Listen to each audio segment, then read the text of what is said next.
कल हम लोगों ने अंग्रेजी में एक चैप्टर पढ़ा था आई लव नेचर। इसका अर्थ ये था, उस पाठ में ये बताया गया था कि इस दुनिया में, इस प्रकृति में भगवान ने ऐसी बहुत सी चीज़ें दी, जैसे कि फूलों की खुशबू, मधुमक्खियों का शहद, चलती हुई हवा, जो हमको अच्छा लगता। ये सब हमें क्या लगते हैं? अच्छे लगते हैं। जब हम कोई छोटी सी चिड़िया को चहचहाते सुनते हैं या छोटे से पिल्लों को काँव काँव करते सुनते हैं तो हमें उनको खिलाने का मन करता। ये सब ईश्वर ने हमको प्रदान किए और इसके लिए हम लोग ईश्वर का धन्यवाद देते हैं। कहने का अर्थ ये है कि हमारी प्रकृति में लाखों प्रकार की प्रजातियां, लाखों प्रकार के जीव जंतु पाए जाते हैं। कोई जमीन पे चल रहा है तो कोई हवा में उड़ रहा है, कोई पानी में तैर रहा है। किसी के रीढ़ की हड्डी है तो कोई जीव ऐसा है जिसकी रीढ़ की हड्डी नहीं है। कोई बेलनाकार है तो कोई नाव के आकार का है। कोई जमीन पे रहता है तो कोई आसमान में रहता है। कोई गुफा में रहता है तो कोई जमीन में विल बना के, बॉबी बना के रहता। तो ये जितने भी जीव जंतु हैं, इनको हम भिन्न भिन्न आधार पर उनको बांट देते हैं, अलग अलग कर देते हैं कि ये इस तरह का है और ये इस तरह का है। तो जो जीव जंतुओं का जो बांटने का आधार है वो यही है। इस आधार पर हम जीव जंतुओं को बांटते हैं। जैसे कि सबसे पहला आकार, कि उनका आकार, वो कुछ जीव जंतु तो ऐसे हैं जो हमें आंखों से भी नहीं दिखते हैं, जिनको हम सूक्ष्म जीव कहते हैं, जिसके अंतर्गत हम विषाणु, जीवाणु, एक कोशिकीय जीव, अमीबा, पैरामीशियम, इनको सबको रखते हैं, जो हम आंखों से भी नहीं देखते। और कुछ जीव ऐसे हैं जिनको देखने के लिए हमें अपनी आंखें फाड़नी पड़ती। हाथी निकलता है तो उसको ऐसे देखते हैं, ऊंट निकलता है, व्हेल मछली जिसमें 40 हाथियों के बराबर जिसका आकार होता है।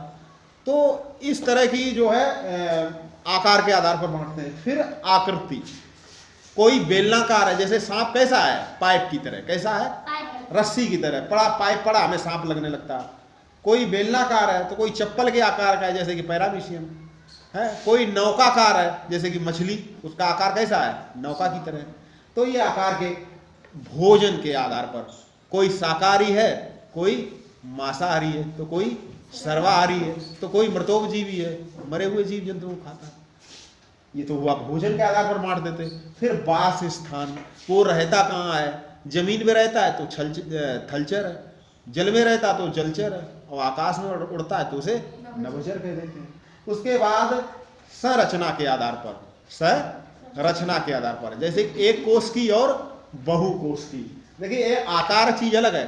आकार में हो सकता है ऐसा जीव है जैसे कि चींटी बहुत छोटी है, हाथी बहुत बड़ा, लेकिन संरचना के आधार पर कोई जीव जंतु ऐसा है जिसमें एक कोष का, जैसे कि अमीबा और पैरामीशियम, यूग्लिना, ये इनमें एक कोष का पाई जाती। और बहुकोष की, जैसे कि मनुष्य, गाय, भैंस, बैल, इनमें बहुत सारी कोशिकाएं पाई जाती।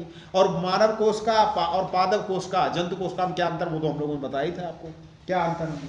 ठीक है, तो संरचना के आधार पर बांट देते हैं। उसके बाद मेरुदंड, मेरुदंड जैसे कि कुछ जीव ऐसे होते हैं जिनके रीढ़ की हड्डी पाई जाती है, और कुछ जो केचुआ है उसके रीढ़ की हड्डी।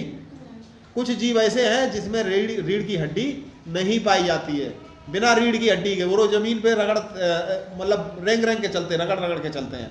तो इस तरह के ये भी प्रमुख विभाजन होते हैं, क्योंकि जो रीढ़ की हड्डी वाले जानवर हैं, जंतु हैं, वो उनका जो आकार, वो चलते हैं। क्योंकि चलने के लिए जो हमारे शरीर में आधार कौन प्रदान करता है? रीढ़ की हड्डी।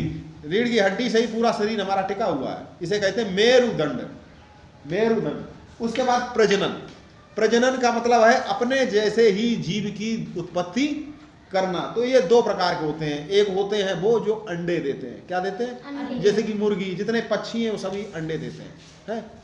और कुछ जीव ऐसे हैं जो बच्चों को जन्म देती, जैसे कि गाय और भैंस, मनुष्य। तो इस आधार पर भी जीवों का वर्गीकरण, तो इतने आधार पर हम जीवों को बांट सकते हैं।